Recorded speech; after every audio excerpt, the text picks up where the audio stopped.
je pense qu'à un moment donné, vous aviez parlé de faire une chambre dessous et mettre le chambre dessus, pas sur l'épaisseur totale. On avait décidé ça à la fin. Ah, c'était ça.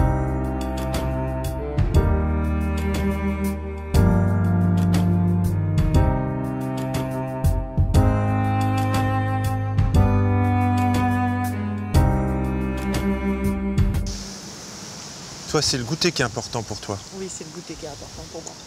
Oh là là là là.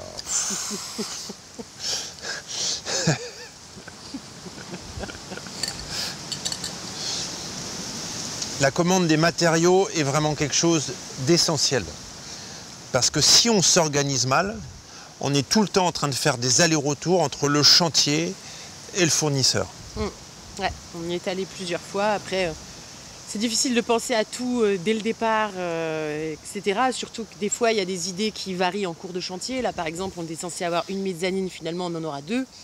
Donc, il faut plus de solives, il faut plus de muraillères, il faut, voilà, il y a plus de bois. Voilà. Et puis il y a la visserie, il faut penser aux accessoires, il faut penser oui, au matériel, aux matériaux. Non, il y a plein de choses à penser.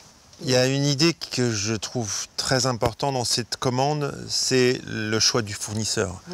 Ici, il était tout trouvé parce que au monastère près duquel j'habite, il y a une femme qui fait le catéchisme et qui s'appelle Sophie, et son mari Philippe tient un grand magasin de matériaux.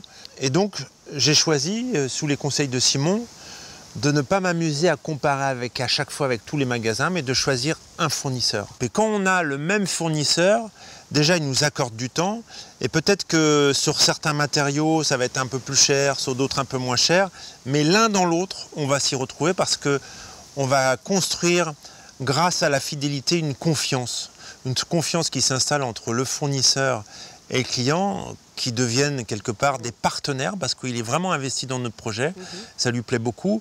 Et finalement, l'autre fois, il avait des menuiseries en expo, il nous a dit je vous fais le lot, enfin c'était quasiment donné quoi. À chaque fois qu'il peut nous arranger, il nous arrange. Ouais, il nous fait des prix et puis oui, c'est la fidélité qui se paye dans un certain... Voilà, on pense que ça peut avoir un coût, mais je pense que c'est aussi parce qu'il le connaît. À voir si une relation de confiance comme ça peut se créer si on ne se connaît pas à la base ou on n'est pas d'un même cercle de relations. Donc ce que ça m'évoque, c'est est-ce que c'est la confiance qui permet la fidélité ou la fidélité qui construit la confiance? Je sais pas. La poule qui arrivait avant l'œuf ou pas, ou elle avait déjà des dents avant de pondre, on ne sait pas. Hein. En tout cas, il y a un truc qui est sûr, c'est que la fidélité et la confiance vont de pair et c'est important de les développer. Dans toute relation, c'est ce qui permet d'être tranquille. Je sais que quand j'appelle Philippe Covy, je suis tranquille.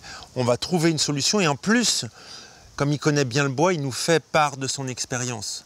Il va nous consacrer du temps que peut-être à d'autres personnes, il ne consacrerait pas.